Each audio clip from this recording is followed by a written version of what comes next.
शरीयत के कानून अगर हम अपने ऊपर कुछ लागू कर रहे हैं तो किसी दूसरे को तकलीफ क्यों है? मैं सवाल पूछता हूँ, अगर किसी की पत्नी बहुत बीमार है या किसी की पत्नी के बच्चे नहीं होते, उसके अंदर कोई डिफेक्ट है?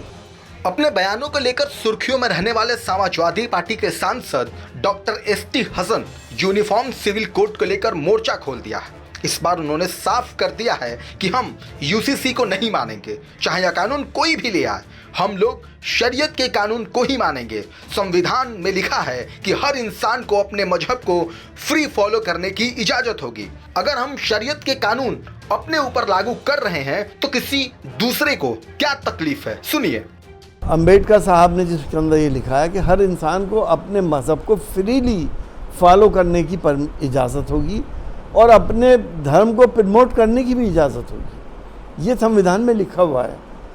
हम शरीयत के कानून अगर हम अपने ऊपर कुछ लागू कर रहे हैं तो किसी दूसरे को तकलीफ़ क्यों है?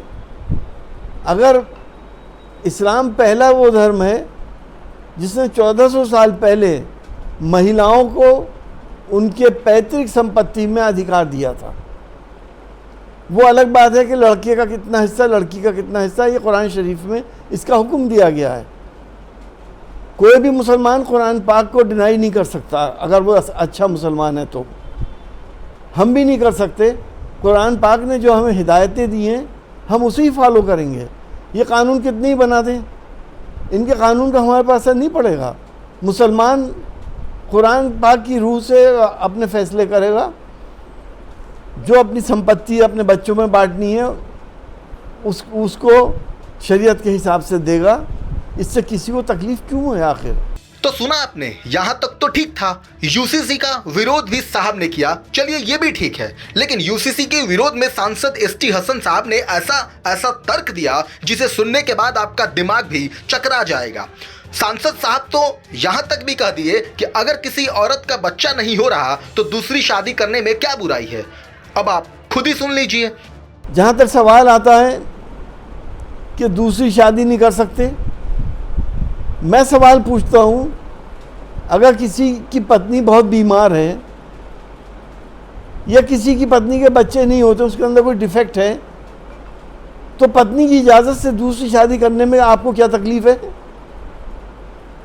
अगर आपने अब हमारे देश के अंदर बेगैरती, बेहयाई और उरियानियत को आपने आम कर दिया, आपने लिविंग रिलेशनशिप और होमोसेक्सुअलिटी को आपने संवैधानिक दर्जा दे दिया, आप किस मुंह से कह सकते हैं कि दूसरी शादी मत करो? जब लिविंग रिलेशनशिप में आप रह सकते हैं, अब आप 2 के साथ रहिए, 4 के साथ रहिए, 10 के साथ रहिए, निकाह करके रहिए, आप कैसे रोक लेंगे? मेरा यह ऑब्जेक्शन है कि हम मुसलमान अल्लाह के अहकामात को जो कुरान पाक में साफ साफ लिखे हैं उसको फॉलो करते हैं। इन अहकामातों से किसी दूसरे को कोई तकलीफ़ नहीं है। ये हमारे पर्सनल लॉज हैं। इसको अगर ख़त्म करेंगे तो इसका हम ज़बरदस्त विरोध करेंगे। अब इसे सुनने के बाद तो आप सपा सांसद के सोच के बारे में समझ ही गए होंगे। खैर, सपा सांसद अपने बयान में तो साफ कह दिया है कि अब तक जो कानून मानते हैं वही मानेंगे। यूसीसी से तो अब सिर्फ 2024 की तैयारी है। अब तक 75 साल से कौन से कानून मान रहे हैं? क्या परेशानी आई किसी को?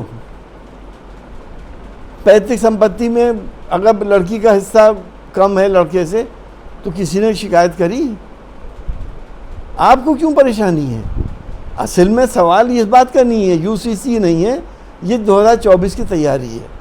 कैसे इस देश के रहने वालों को, हिंदू मुसलमान भाइयों के बीच में दरारें पैदा करो।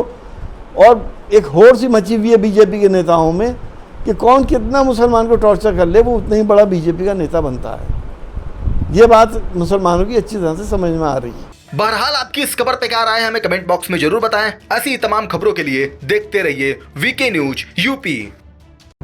वीके न्यूज उत्तर प्रदेश, उत्तराखंड, सच का सारथी।